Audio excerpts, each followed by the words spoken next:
Magandang gabi po sa ating lahat.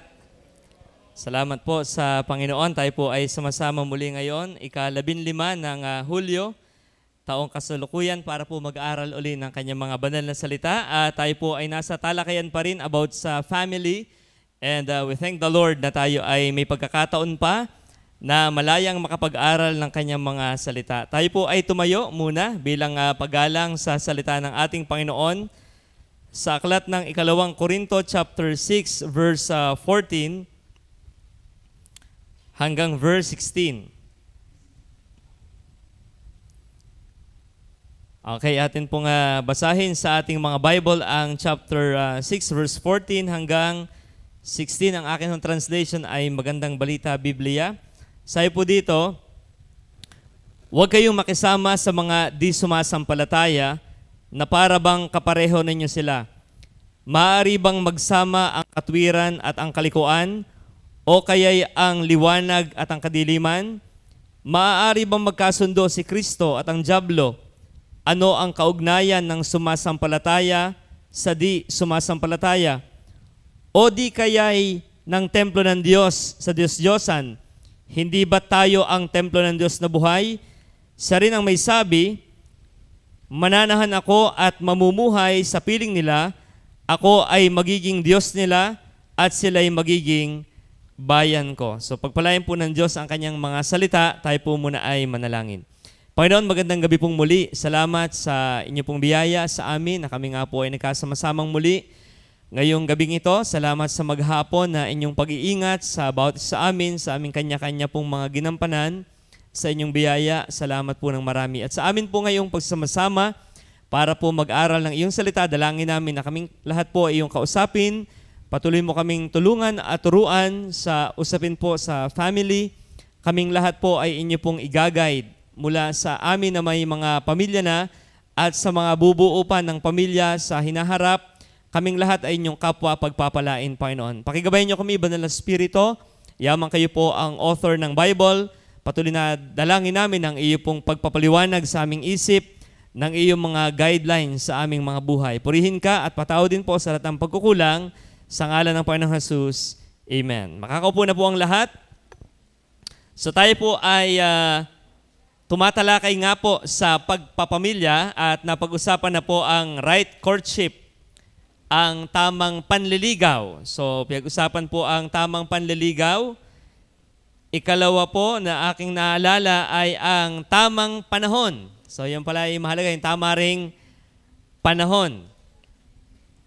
At ngayon naman pong gabi, ang ating pag-uusapan ay ang tamang partner or the right partner. Yan. So maganda hong usapin po ito at maging ang daigdig ay kumakanta minsan ng paghahanap sa partner. Kinakanta nga ng ilang sikat yung Tell Me How to People Find Each Other. Okay, may ganyang kanta, ang unbeliever. Ngayon, maging sa ating Christian life, sino nga ba yung ating partner, makaka-partner in life? Ay, by the way po, paalala sa mga may asawa na hindi nagkamali ang Panginoon ng kapartner mo na ngayon, okay? So, ang lesson ng right partner ay particularly sa mga may asawa na you have already find your right partner, okay? Huwag niyo isipin, parang mali yata yung aking napangasawa. When you are already married, okay, palala, when you are already married, yang iyong kapartner na yan, ang right partner na, okay? So, kaya wag na kayong mag-isip na parang maganda yung mensahe. Papalta ko yung asawa ko kasi hindi siya ganon. Okay, so paunang salita lang po, pagka ikaw ay kasal na, you are not married to a wrong person. When you are married, you already married to the right partner na niloob ng Diyos in His sovereign will na unbeliever ka pa, nakatagpo mo na yan. So, hindi ang Diyos nagkamali, di yan. Okay? Ngayon po, ito ay guidelines sa mga balak pumasok sa pag-aasawa. Kayo po ba dito gusto rin mag-asawa? Sa mga not yet married, gusto niyo mag-asawa din? Yan. So, ayon sa balita, maraming Filipino ang ayaw na doon mag-asawa. Apo. Pero gustong mangabit, okay? So, kasi alam nila may commitment sa pag-aasawa. Sabi ng Bible, it's not good for man to be alone. Tama? Sabi sa Genesis. And even ang pinakamatalinong nabuhay na lalaki, si King Solomon na nabuhay, ang sabi niya, two are better than one. Tama? Two are better than one. Pero ano nga ba ang guidelines natin, ilang mga practical guidelines natin sa pagpili ng right partner in life? Okay? So tayo po ay dire-diretso na. At alam kong kayo binabana sa inyong pagkakaupo. So number 1, ang unang katangian ng right partner, ako'y nalulunod sa hangin. Okay. Ang unang katangian ng right partner, number 1 ay opposite gender.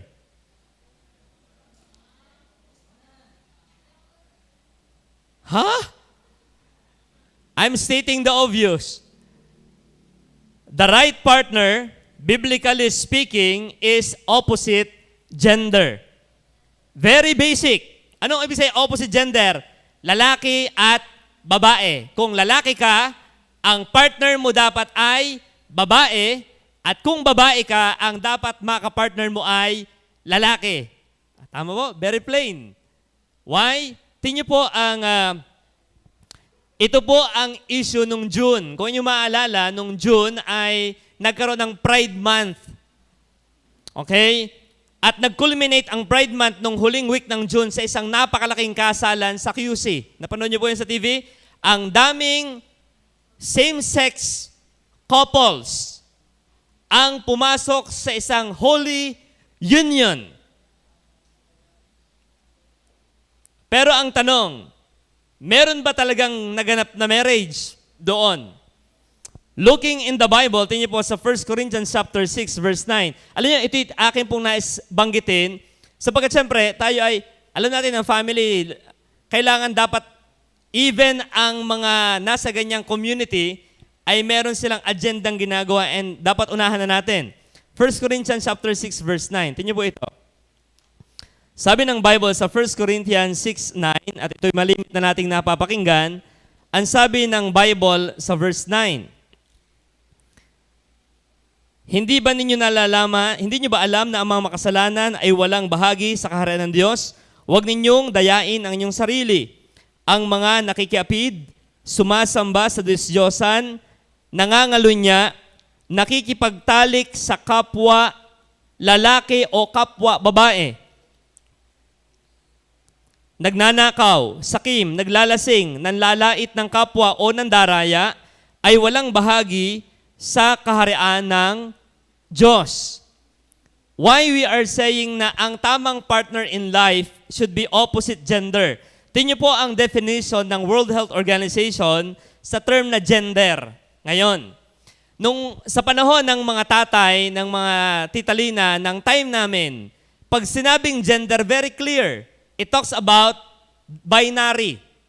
Lalaki at babae. Tingnan po kung paano ito dinedefine ngayon. Sabi ng World Health Organization, sex is strictly biological. Characterized by anatomy and genetics. Yun daw ay sex. Whereas, gender encompasses the social, cultural, and psychological layers of identity. Okay? Kaya sa school, tinuturo ngayon sa mga play ang pag-accept sa iba-ibang identity. Paano ka magsasabi sa magulang mo na isa kang binary? Paano ka magsasabi sa magulang mo isa kang bakla? At tatanggapin ka naman nila. May mga role play po sa school na ganyan ngayon. Hindi na debate ay tama ba ito o ito. Ang tama, paano ka i-affirm ng magulang mo? So what we are talking about family, sino ba yung tamang partner? Dapat klaro sa atin na ang dapat mong makapartner kung lalaki ka ay babae. Okay? At kung babae ka ay lalaki. Bakit po? Even nung isang araw, nagdebate ang mga Presbyterian dyan. Presbyterian, grupo ni na R.C. Sproul, kung tatanggapin na ba ang ganyan sa kanilang community o hindi. At nanalo ang kanilang grupo. Natanggapin. You see? Sa Southern Baptist, pinagbotohan din ng nakaraan yan. Nanalo naman ang grupo na pumapabor na walang babaeng pastor. Pero, hindi yan nangyayari lang sa kanila. Pwede mangyayari din po yan sa atin, sa Pilipinas. sabi rito ay same-sex marriage is legally recognized and performed in 38 countries worldwide. 38 countries na po sa buong daigdig ang may same-sex marriage. Ang unang bansa na nagkaroon ng same-sex marriage ay ang the Netherlands.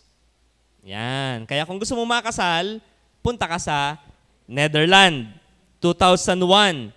And since then, the right to marry has expanded significantly across the Americas, Europe, Oceania, and in the recent history, Greece 2024, and Thailand in 2025. Bakit po natin ito binabanggit? Same-sex ay nais ding i-promote sa Pilipinas. Alam niyo ba yon? The Charmaine Bill. Okay? Ang orange ay si Charmaine. At si Charmaine ay orange. Sabi ko na nung una kong narinigin, ako may kutob na agad. Merong gustong agenda itong mga ito. Bakit pinaputok? And then, lo and behold, gusto nila na pwedeng baguhin mo ang iyong status, depende kung anong tingin mo sa iyong sarili. So, ang ilong ay mata na at ang mata ay bibig na at yung pinakita ni Elisa sa akin, yung hindi registered na kotse, nakalagay, ay identified as registered. So, pwede na rin yun. Okay? So, kaya po, ngayon, ano ba ang tayo ng Bible sa kasal? Tingnan po sa Genesis 1:27. Mag-ingat po tayo kasi even ang mga Christian today ay nagiging malambot na ang stand sa ganito. Okay? Genesis chapter 1 verse 27. Kaya nga may mga pastor ng bading na din 1:27, sabi ng Bible, nilalang nga ng Diyos ang tao ayon sa kanyang larawan, sila'y kanyang nilalang na isang lalaki at isang babae.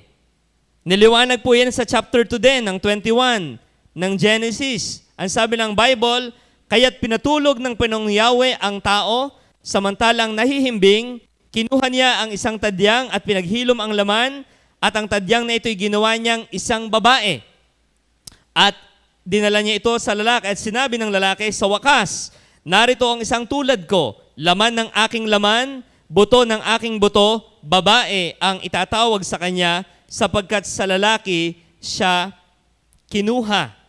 So, ano po yung point natin? Number 1 po, ang kasal po o yung right partner, kung tayo hahanap sa mga single pa, ang hahanapin mo ay opposite gender. Okay? Maliwanag po? Walang mga bi, walang ano ba kung ano nung LGBTQIA+. Maliwanag ang gender na binigay ng Diyos sa atin ay male and female lamang. Okay po? Anong sabi ni Jesus Christ tungkol sa usaping yaan? Yan gay binanggit ng ating Panginoon, Matthew chapter 19:4. Tingnan po ang sabi ng ating Panginoon. Usapin sa kasal. Actually, divorce ang topic dito. 19 verse 4. Ang sabi ng Bible sa 19:4, sumagot si Jesus, hindi ba ninyo nabasa na sa pasimulay nilalang ng Diyos ang tao na lalaki at babae? Ano daw ng pasimula pa? Lalaki at babae lamang po. Kaya we believe na ang partner in life dapat natin ay opposite ng ating gender. Amen? So pwede na kayong tumingin sa mga opposite sex. Okay? Pero pag same sex, parang ako'y nai-inlove kay brother. Ang ganda mo, sister. Ay babae ka din. Walang problemang mag-admire, pero yung ikaw ay nasa level na gusto mong siya ang pakasalan, delikado yan. Okay? Because marriage is for male and female only. Salamat sa Pilipinas, sabi ng same-sex marriage is currently not legal in the Philippines. The Family Code ng ating Constitution strictly defines marriage as, tingnan po ang definition ng Constitution ng Pilipinas sa marriage. Special contract of permanent union between a man and a woman. Salamat sa definition na ito ng Constitution natin na ang kasal ay permanenteng kontrata ng pagsasama sa pagitan ng lalaki at babae lang. So salamat, ang Constitution ay hindi pa inaamyendahan, pero once and po ina-amend at nabago ang definition, ay alam nyo na. So kaya, number one, very basic, lalo po sa ating mga bisita na nakikinig po, ang partnership, pagka ikaw ay hahanap ng mapapangasawa, ay kung lalaki ka, dapat ay sa babae, at kung babae ka ay sa lalaki. Paano daw yung bakla at tomboy? Yun ay lalaki at babae din. Okay? Kaya nung isang araw ako natatawa, nagpakasal, trans woman and trans man. Bay itong mga ito ay hindi nilang sakyan ang design ng Diyos na lalaki at babae. Di kayo yun din naman yun. Pinipilit mong pahirap sa sarili. Okay? We are not attacking anyone's kung yun ang kanyang paniniwala, pero maliwanag sa Bible na ang kasal ay, ang partnership should belong only to the opposite gender, lalo sa ating mga mananampalataya. Okay? So, kaya wag na po kayong umasa na ang Baptist at ang Bible ay magbe-bend our knees. Sige, adjust na natin. Total, dumadami na sila kahit hindi nanganganak. Okay. So, hindi po. Maliwanag na ang partner, right partner, ay opposite gender lang. Okay? Number 2. Ano ang right partner? Not only opposite gender, male and female, walang anumang gender in between. Yun ay malaking debate po pagka yun ay inyong namamalaya na. Itong mga pag-uusapan natin ito, napakalaking usapin ito sa Pilipinas. Okay? Pwedeng pag tayo nasa sa gubat, hindi na naintindihan ito. Pero once ikaw ay nasa sa akademya, kausap mo yung mga estudyante, kausap mo yung mga iba-ibang tao, magugulat kayo na meron gangang paniniwala na. So kaya po, dapat klaro sa atin na ang kasal, tamang partner ay sa pagitan lamang ng lalaki at ng babae. Number 2, not only opposite gender, number 2, the right partner. Kung tayo titingin ng right partner in life is, number 2, fervent believer. Fervent believer. 2 Corinthians 6:14, yung ating binasa pong talata kanina, binabanggit ni Pablo ang usaping ito sa Korinto kasi sa sobrang gulo ng Korinto ay ang mga Kristiyano ay tempted to compromise their faith. Pero ang sabi po ng Bible, huwag kayong makisama sa mga di sumasampalataya na para bagang kapareho ninyo sila. Okay? So, ano yung number 2 na general rule? Kasi mahirap naman po tayo magbigay ng specific rule sa mapapangasawa. Na ito ang right partner mo, tall, dark, and never mind. Mahirap yun eh. Ang maibibigay lang ng Bible ay yung guidelines niya na ganitong mga katangian na una, opposite gender, male and female. Number 2, yan ay dapat believer. Kung believer ka, ang kalooban ng Diyos na maliwanag na dapat nating maging partner in life ay kapwa din po mananampalataya. Okay? Ang sabi ng Bible, huwag kayong makisama sa mga di sumasampalataya na para bang kapareho ninyo sila. So merong ditong paglalarawan, maaari bang magsama ang katwiran at kalikuan? Hindi yan pwede, hindi sila compatible. O kaya ang liwanag at ang kadiliman, hindi rin magkasama ang liwanag at dilim. Maaari ba magkasundo si Kristo at ang diablo o yung si Belial sa ang Biblia na translation? O ang templo ng Diyos sa Diyos-Diyosan? Hindi ba tayo ay templo ng Diyos? So, maliwanag po dito, number 2, na ating makita, anong klase ang kalooban ng Diyos na ating maging partner? Fervent believer. When we say fervent believer, number 1, meron siyang authentic devotion to Jesus. Not just in profession. Tingnan po ito, inyong unawain. Ano ba yung authentic na believer? Authentic devotion to Jesus Christ. Pag sabing authentic, totoo. Okay? Kung sa birth certificate, authenticated, hindi daya. Paano natin masasabing hindi daya? Authentic devotion to Jesus Christ, not just in profession, tingnan po ito, but in active obedience to God's Word. Ayan. So, isa po sa magandang katangian ng partner in life, kung tayo ay mananalangin sa Panginoon at we are praying that to be guided na makatagpo ang right partner, ipag-pray natin na yun ay fervent believer. Na ano ang fervent believer? Authentic na devoted kay Christ.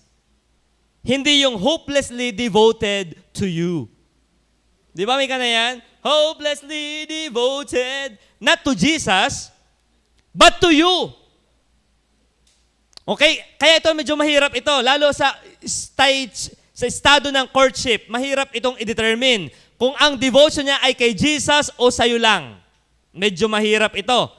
Pero, ito yung ipag-pray natin na, Lord, give me someone na isa talagang real believer, fervent believer, kasi madaling magkunwari.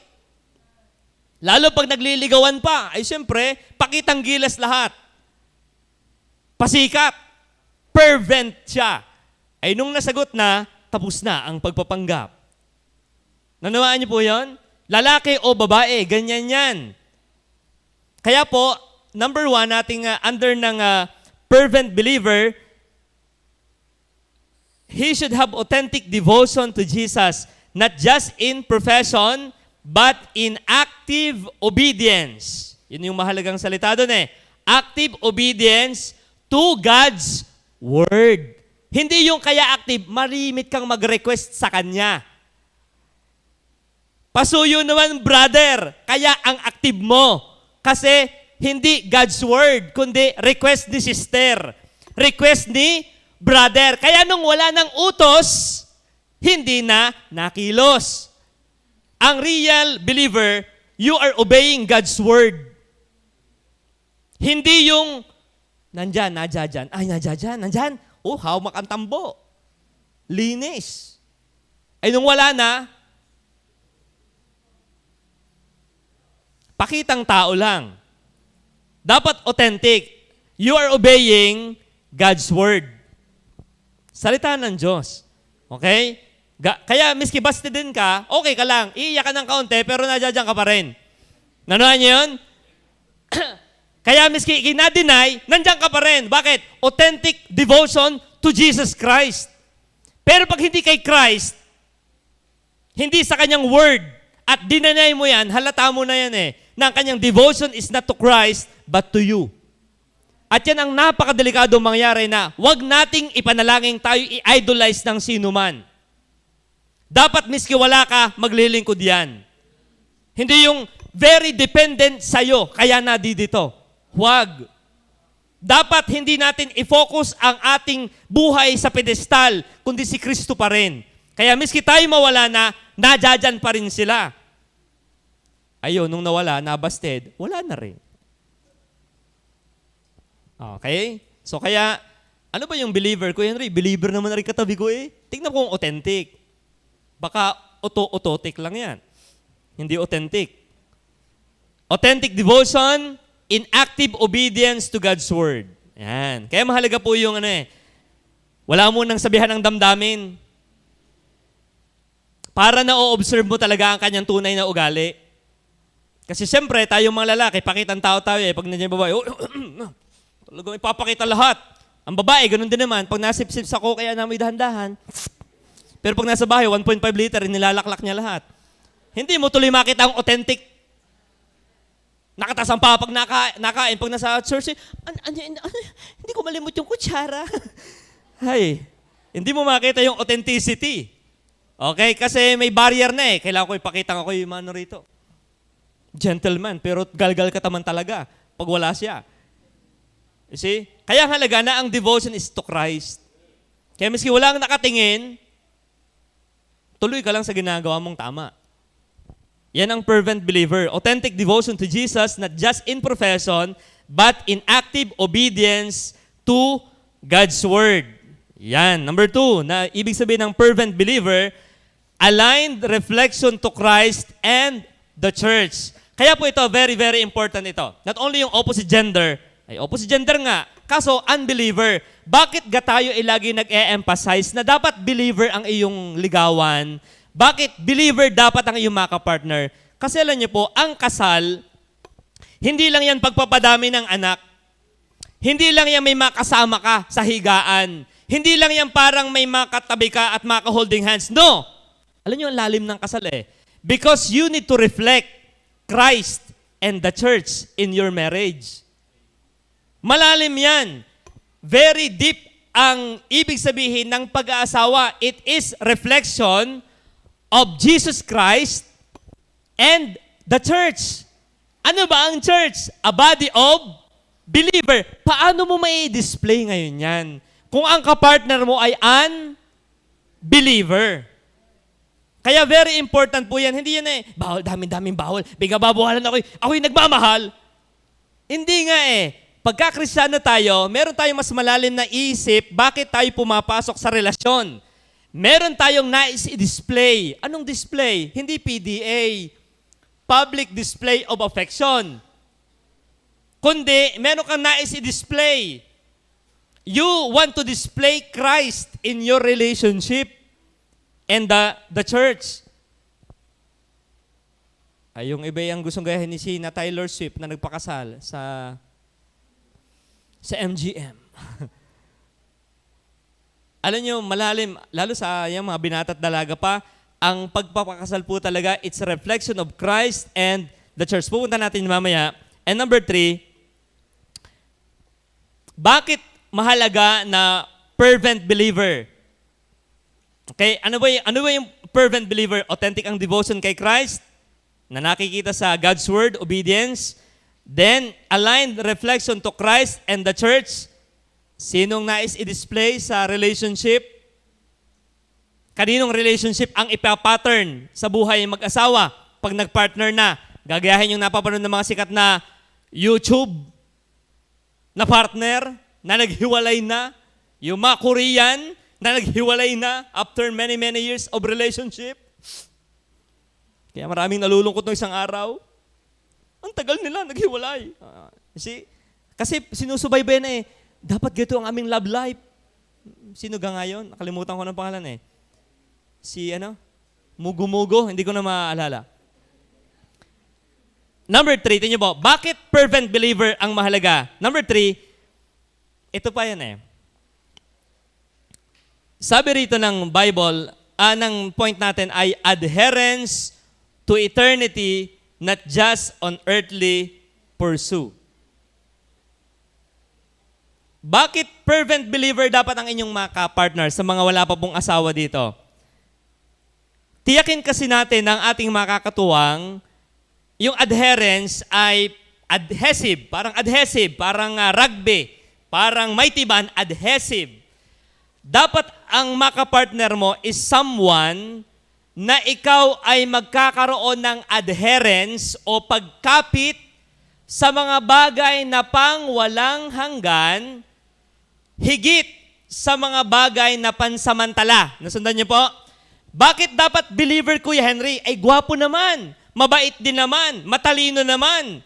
Hindi nga lang mananampalataya. Bakit hindi siya? Kasi may tendency na sa halip na ikaw ay maging malapit sa mga bagay na makalangit, ikaw ay mahila papunta lang sa mga earthly pursuit in this life. Tama po ba yon?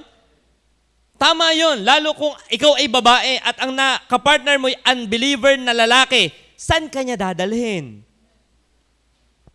Palapit kay Kristo o punta lang sa mall, sasakay sa yate, mag-i-scuba diving, tatalon sa eroplano, magtatayo ng negosyo, walang kabagay-bagay na pang walang hanggang iniisip para sa'yo. Whereas, kung yan ay mananampalataya, both side ay pwede niyong i-enjoy. I-enjoy ang earthly blessing, pero meron kang eternal perspective sa iyong ginagawa. Whereas, pag yan ay unbeliever, ang alam lang niya ay food, future, fashion. Pero walang Father in heaven na nakatutok sa kanyang isip. Ang takbo ng isip ng unbeliever, food, kakain. Binubulay ko na kasi ang Matthew chapter 6. Gawa na sa YS. Pinapakinggan ko na yung mga lesson dyan. Fashion, damit. future, buhay. But Father in heaven, hallowed be thy name, wala. Kuya Henry, lalaki ako, kaya ko ang babae. Si Solomon ay lalaki din, napabagsak siya ng mga babae. So be very careful. Huwag niyong lalaroin ng ganyan, kaya ko to. No. Kaya, kung makakapili pa naman at ikaw ay malaya, nangungukatayin ko, ibabalik ko lang. At sayang na sayang talaga, makinig ka na. You need to choose a partner who is a fervent believer. I'm talking sa mga wala pa pong asawa. Okay? Hindi yung titingnan ng asawa, unbeliever ang asawa ko, i-divorce ko na kaya ito. Well, may payo dyan si Pablo sa 1 Corinthians 7. Wag. Yun ang payo niya. Wag. Okay? Kasi naisipan niya taga-Corinto, hiwalayan ko na kaya yung unbeliever kong asawa. Naging issue yan sa church dati ng Corinth and may sagot ang Bible dyan sa 1 Corinthians 7. Pero hindi yung ating topic. Okay? So, bakit mahalaga ang fervent believer para meron kang authentic devotion, aligned reflection, and adherence to eternal things, nang hindi lang puro pang lupa ang iniikutan ng inyong relasyon. Saan ang ating travel goals? Saan ang ating food goals? Saan ang ating bahay goal? Puro pati sitang goal, lahat na. Movie goal. Nasaan ang eternal goal? Wala. Yun ang magiging problema natin pag ang nakatuwang natin ay hindi mananampalataya. I'm not saying pabaya sila sa family, hindi. Maraming ang unbeliever na mas magaling mag-intindi sa pamilya kaysa sa believer. Pero hanggang lupa. Sa atin na mananampalataya, dalawang ating dimension panglupa at pangkabilang buhay. So kaya, choose proper partner in life.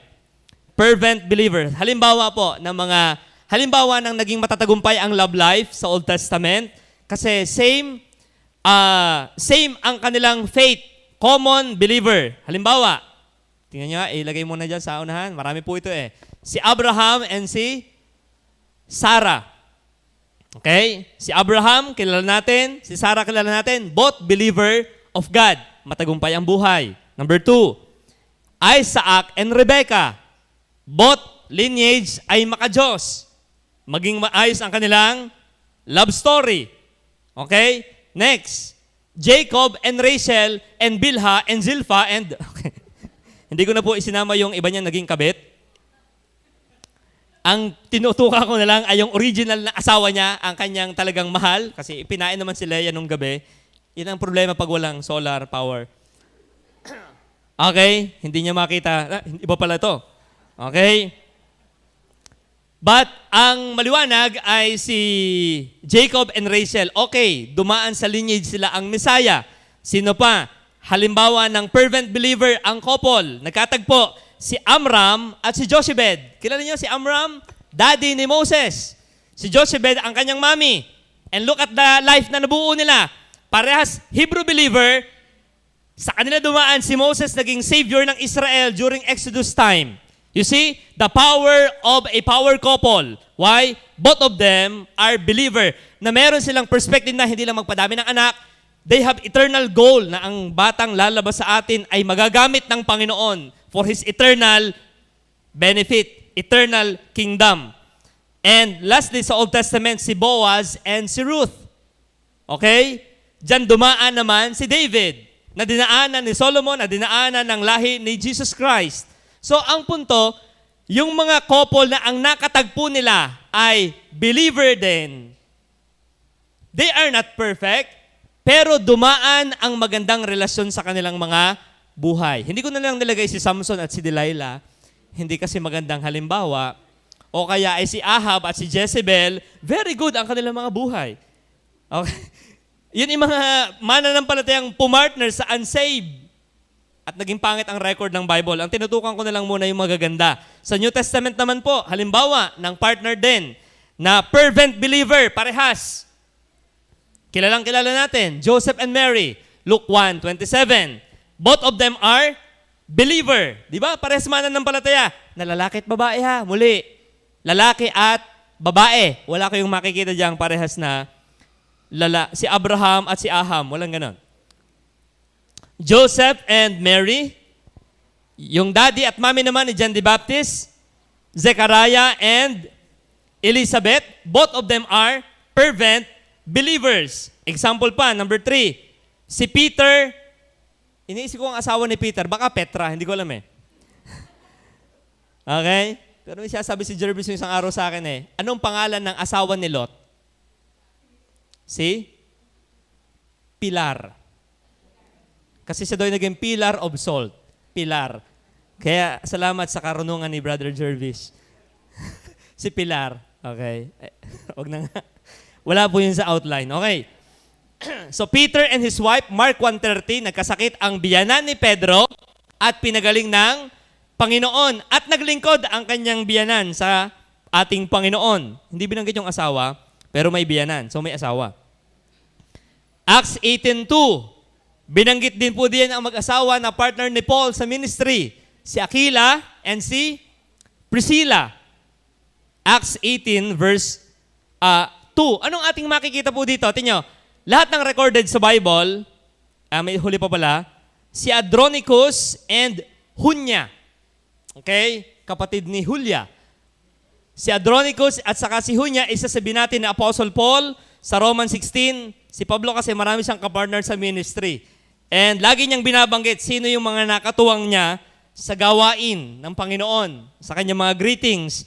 At nabanggit niya ang couple na ito, si Andronicus and si Junia. Anong common sa lahat ng nabanggit nating partnership?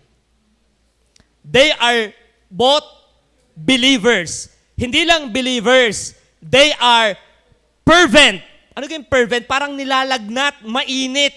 Okay? Naglalagablab, fervor. Mainit na mga mananam, palataya. Kaya napakapalad ng nakatagpo ng ganyang katuwang sa buhay. Okay? So, salamat sa Panginoon. Ngayon, kung unbeliever, hindi pa rin naman huli ang lahat. Kasi sabi nga ng 1 Corinthians 7, the husband is sanctified by the wife. Yun itutuong iniisip ko pa dati pa. Anong ibig sabihin nun?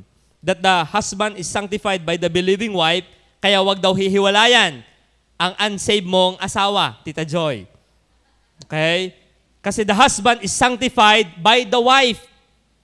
May malalim yun. Kayo na po magbasa pag uwi sa bahay. Magandang ang issue diyan sa 1 Corinthians 7. So, yan po. Una, sino ang right partner? Opposite gender. Okay? Opposite gender. Yan ang design ng Panginoon. Okay? Number 2 ay fervent believer. And lastly, tatlo lang po ito. Okay? Na may tigulong subpoints. Ano ang hahanapin sa isang partner, right partner in life? Number 3, yung tinatawag nating biblical character. Okay? Not only gender. Opposite gender naman eh. Okay? Uy, believer din. Pero, number 3, na mahalagang napakahalaga, yung tinatawag po nating biblical character. Make an interview sa mga may asawa na. Yung mga binata at dalaga. Makipag-usap kayo sa mga may asawa na at tanungin ninyo, lalo po yung matatanda na couple, ano ang nagpapatibay sa relasyon nila? Ano ang pagsasamahang matagal? Mana? Paghahati ang pera? Ugali? Character? Sino rito yung... Kasi minsan tayo nadadaya, ang ganda eh. Tingnan mo yung kanyang ina o lola. Yan ang magiging kamuka ng iyong nagugustuhan. And then tingnan mo siya, yung lola. Abay, maganda pala ang lola eh, kaysa sa aking target. Okay, so, nagbago ang iyong isip. So, hindi. Ibig sabihin, ay pagka sa beauty is fading eh, nagbabago talaga yan. Okay? Pero ang mahalaga po yung biblical character. At meron po tayong 2 point dito. Una, for the woman. Sa mga gentlemen, you listen. Ano yung katangian ng right partner na dapat nating hanapin? Excellent spouse. Ano yung katangian po niya? Yan ay makikita natin sa Proverbs chapter 31. Okay? Hindi sa point ng laki ng kanyang bayawang at ng kanyang. Okay. Sabi po rito, Bagaman marami pong laman ang Proverbs 31, tingnan po yung nakalagay na katangian ng right partner na dapat nating ipag-pray. Okay? At maging character naman ng mga may asawa na. Patuloy. Biblical character for woman. Sabi rito, number 1 ay yung trustworthiness and virtue. Verse 11 and 23 ng ating pong tingnan sa Bible, sa Proverbs chapter 31. Okay, Proverbs chapter 31. Ito yung nasulat ng si Solomon ay nasa katinuan pa, kaya maganda ang kanyang nilagay. 31 verse 11 and 23. Lubos ang tiwala ng kanyang asawa at saganang pakinabang ang makakamit niya. Verse 23. Ang kanyang asawa'y kilala sa lipunan at nahahanay sa mga pangunahing mamamayan. So number 1, nakatangian po ng biblical character ng woman is yung tinatawag na trustworthiness o magiging mapapagkatiwalaan. So yan. Noong unang panahon pala, ipinapadlock ng lalaki ang kanilang kahadiyero kasi walang tiwala sa asawang babae. So, pagka naman tayo mananampalataya, ano yung katangiang dapat ma-develop sa atin? Yung, lalo po sa mga ladies, yung pagiging trustworthy and virtuous. Sabi rito, trustworthy companion who brings support, honor, and value to his husband. Sabi ng isang sinusubaybayan kong apologist na dating Muslim, ang sabi niya, the number one cheerleader of the husband should be his wife. Okay? The number one cheerleader of the husband should be his wife. Okay? So dapat ikaw ang number one na promoter ng asawa mo. Hindi ikaw ang number one na tagasira sa asawa mo. Okay? Kasi ikaw ay trustworthy. You bring support, honor, and value to your husband. Alam niyo po, ang pangalan ng lalaki ay gumaganda o sumasama depende sa kanyang asawa. Halimbawa, ako, magaling akong magpastor, pero ako'y bulok sa paningin ng asawa ko. Anong tagumpay doon? Wala.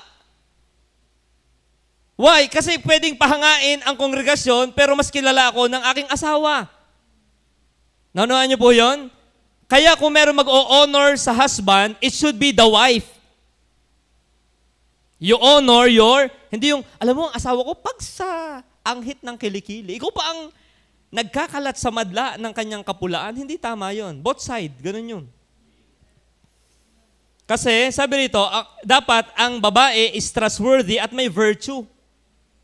Kung uso sa mundo ang walang virtue ang babae, sa mananampalataya ay hindi, ganun. Okay? At malaking bakbakin po yan ngayon. So, another character of the woman, diligence and care.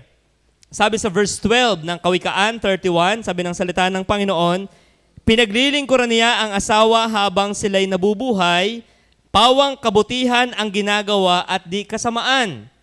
Verse 15, bago pa sumikat ang araw, ay inihahanda na ang pagkain ng buo niyang sambahayan, pati na ang gawain na makatulong sa bahay. Verse 21, hindi siya nag-aalala, dumating man ang taginaw, pagkat ang sangbahayan niya'y may makapal na kasuotan. Ano yung ating makikitang magandang katangian ng babae? Meron siyang diligence and care. Okay? Ang sabi ng Bible, maagang gumigising. Ay, mga ladies, kayo ang kinakausap dito ha? Okay? Ladies na mga single pa. Single ladies. Bulayin niyo lagi ang Proverbs 31. Basahin niyo lagi ng basahin yan. Proverbs 31. And ipag-pray mo isa-isa, Lord, sana ako'y magkaganito. Okay? Ipag-pray natin yan. Yan ang maganda kasing katangian. Yung sabi rito, anong isang diligence and care? He manages responsibilities with wisdom, caring for her family, and generous to others. Ayan, ang inyong mamatahin. Ang babae bang ito'y mapait sa kanyang tatay? Aba, basto sa kanyang ama, ay ako pang igalang nito. See? Aaralin nyo rin yun. Dapat kasi sabi rito, merong manager's responsibility. Binigyan ng assignment sa Sunday school, hindi ginagawa. Responsibility yun. Red flag yun pagka lagi ng ganon. Ba, hindi marunong magtapos ng pinapagawang project. Hindi ginagawa ang kanyang goal. Red flag yan. Dapat matutong mag-take ng responsibility. Bigla mong silipin ang kwarto, hindi ba nakatiklop ang mga hinigaan? Gusto niyo magtagumpay sa buhay? Magtiklop ka ng hinigaan mo tuwing umaga. Hindi po galing sa akin yan. Yan ay payo ng isang top Navy SEAL ng States. During a flag ceremony, sabi niya, isang graduation ceremony, you want to be successful in life? Fix your bed. Akala ko merong napaka-grandiosong payo nakakaiba. Ang sabi niya, you want to be successful in life? Fix your bed. Ayusin mo daw ang iyong hinigaan. Nung binulay ko, totoo yan. Kung sa basic ay ikaw ay nahihirapan, how much more sa greater responsibilities ahead? Masarap ang romance sa relationship, pero may kaokibat yang responsibilities. Ngayon, sa simpleng assignment, ikaw ay pabaya. Nako! Lalo na pag may asawa ka na, mas madaming responsibilities. Hindi ko tinatakot. Sinasabi ko lang na yan ay may bittersweet na part. Okay? Kaya, mahalaga yung diligence and care sa mga babae. So, kaya maganda nga yung sabi ko nga sa inyo kanina, sa akin po yon. Mas maganda yung wala ka munang sinasabing, gusto kita, sister. O, I like you too, brother. Para ma-observe mo siya how he conduct herself or himself sa mga taong malapit sa kanya. Anong ugali niya sa kanyang kapatid na babae? Anong ugali niya sa kanyang kapatid na lalaki? Paano siya mag-take ng responsibility sa ministry nakakabit siya sa wall namin? Ito ba'y ginagawa niya? Hindi naman puro picture lang niya naririto. You see, you can see his responsibility or her responsibilities. Maaaral mo na. Naunahan niyo po yun? Yan. Naku, nasabi ko na yun na siya gusto ko. Ay di yun, nagpapakita ng Di, ayusin mo na lang din. Ngayon, sa lalaki naman po, siyempre, kung may babae, sa lalaki naman po, ang biblical character naman sa lalaki ay mabigat din po. Okay? Develop this character. Yung tinatawag na Christ-like leader. Christ-like leader. Under niyan, ano ang Christ-like leadership? Is a self-sacrificial love. Ayan. Self-sacrificial love. Ephesians chapter 5, verse 25. Ano po ang sabi ng ating Panginoon? So ito yung mga magandang maging katangian natin bilang magiging tayo, na mga may asawa na po, ito'y tayo na dapat. At patuloy na maging ganito dapat tayo. Sa mga wala pa naman doon, na wala pang partner in life, nakasal na kayo, ay ito yung ipag-pray natin na ma-build yung character natin na ganito. Sa babae, maging Proverbs 31 woman. Okay? Huwag niyo babalik rin yung 31, ha? 31. Okay? Kasi hindi 13, 31. Okay?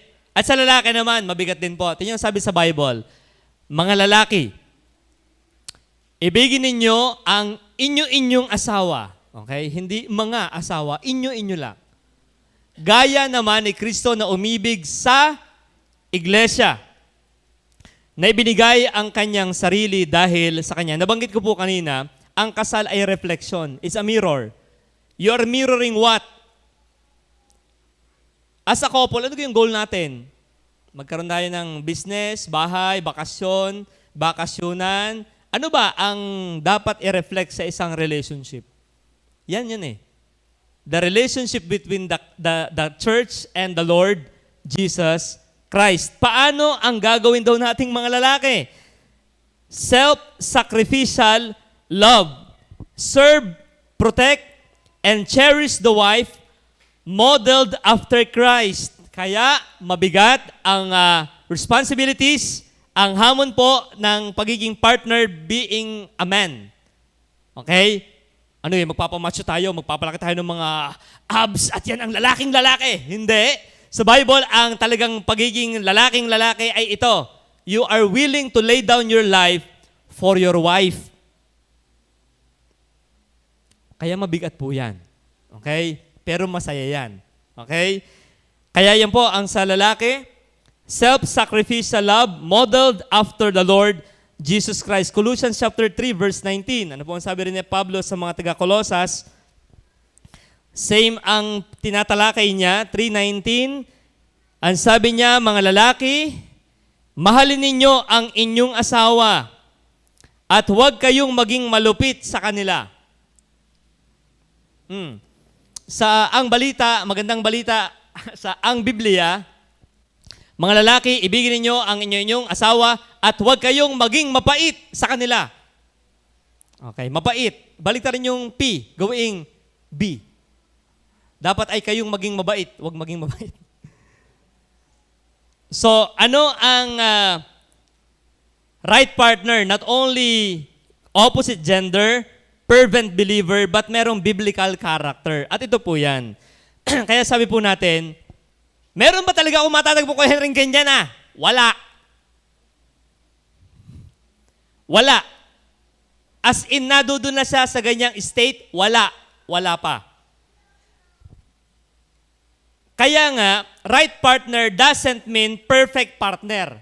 Kaya ang title natin, hindi perfect partner eh. Right partner, hindi perfecto. Wala, there's no such thing as perfect na lahat ng nasa Bible na ito'y kanyang taglay na taglay talaga. It is a lifelong process. At ito ang totoo. Lalo sa mga may asawa na, you can relate to this. Pagka may asawa ka na, that's the crucible of the character. Ano yung crucible? Pagka ang baka, ang ginto ay minemelt, meron niyang parang crucible, yung pinaglalagyan na para siyang bakal o bato na binabagayan hanggang sa yung ginto ay bumulak. Maabot yung boiling point niya. At habang nasa crucible yung gold, alam niyo nalabas sa gold? Nalabas ang dross. Yung mga tingga, dumi, bakal. Kaya pag nag-asawa, wow, they live happily ever after. No! Diyan na magsisimula. Napalitawin ng Panginoon ang tunay na ikaw. At kiskisin yung hindi tamang yun na ikaw. Okay? Hindi mo ako pala yung magagalitin. Ako pala yung mapaghinala.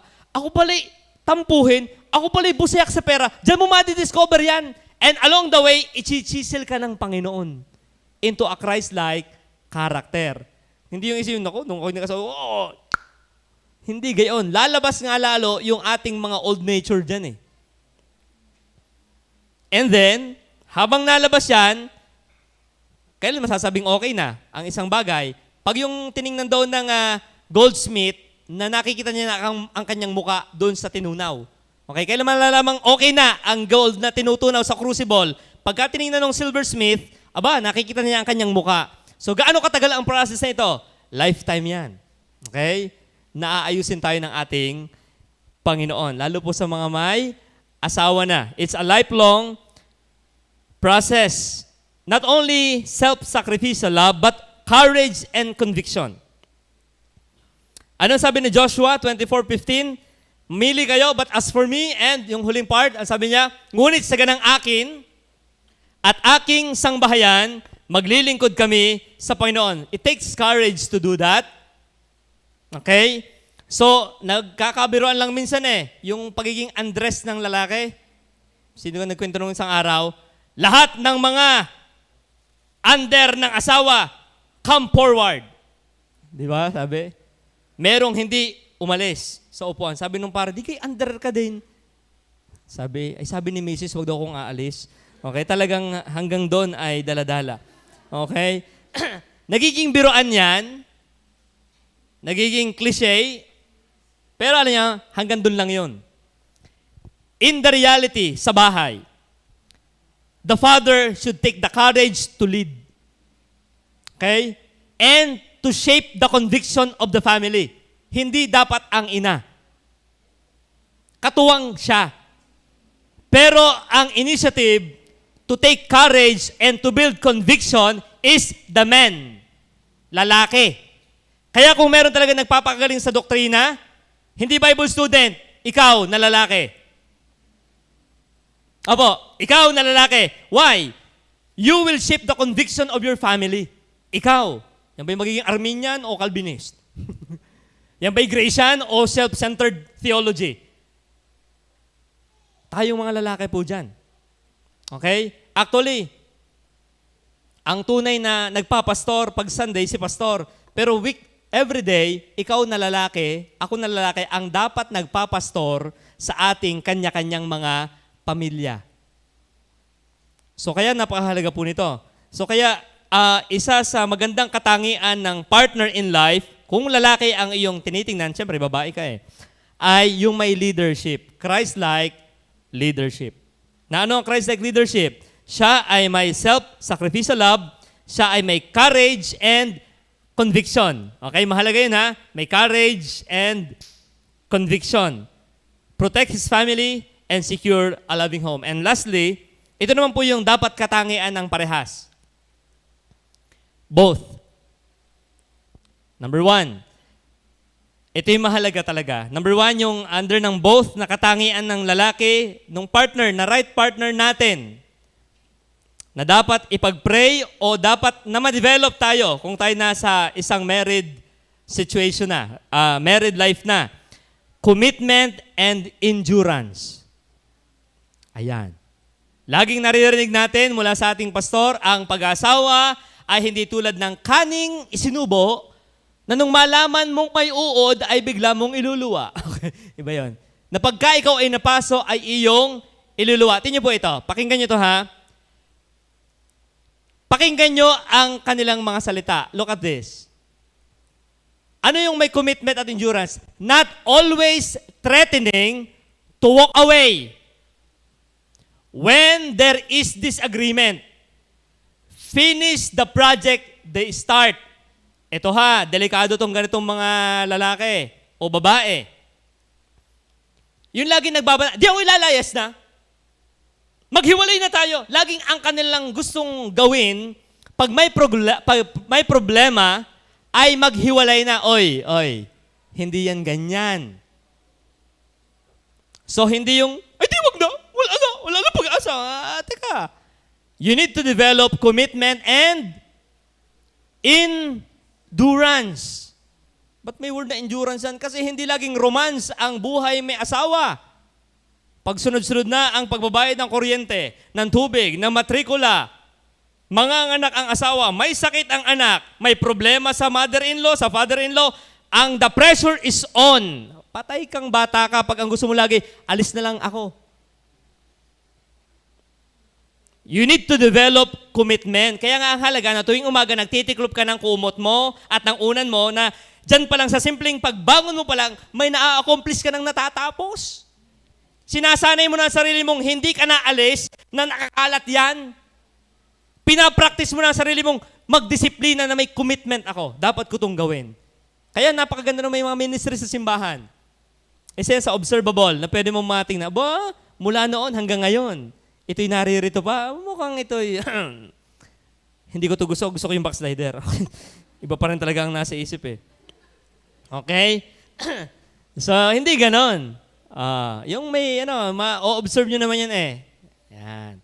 Yung sila ay, they finish the project they start. Hindi lang good starter, but good finisher. Sa mga iniaa-assign sa kanya, may commitment siya. And endurance. Number 2, mahalaga na daw po itong ma-develop na character, yung forgiveness and grace. Forgiveness and grace. Why? Since everyone is in process of growing, a right partner must be patient and quick to forgive. Minsan daig pa tayo ng mundo eh.